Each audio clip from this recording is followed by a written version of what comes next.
লড়াই সংগ্রামের পরে বাংলাদেশের বিজয়।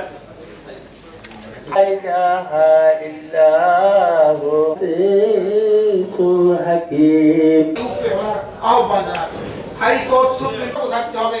আবার এই ৫ তারিখের পর ফ্যাসিবাদী সরকার ১৭ বছর মুক্তিযুদ্ধকে বৈষম্যের মধ্যে আবার যদি জাতিকে ফেলা হয়, বরণকারীদের বিনম্র শ্রদ্ধা করে দোয়া পর্যন্ত লাগাতার ভাবে এই ফ্যাসিবাদী সরকারের।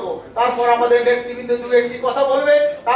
ছাত্র গণ আন্দোলনে শহীদ আবু সাইদ, শান্ত মুক্ত সহ যারা শাহাদাত বরণ করেছে, রাজপথে রক্ত ঢেলে দিয়ে ১৭ বছরের ফেসিবাদকে পতন ঘটিয়েছে, তাদের বিদায়ী আত্মার প্রতি গভীর শ্রদ্ধা নিবেদন করছি।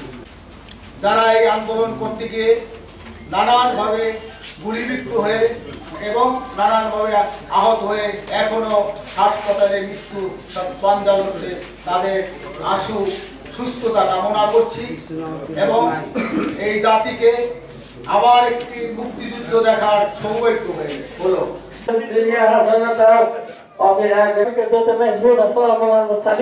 الحمد لله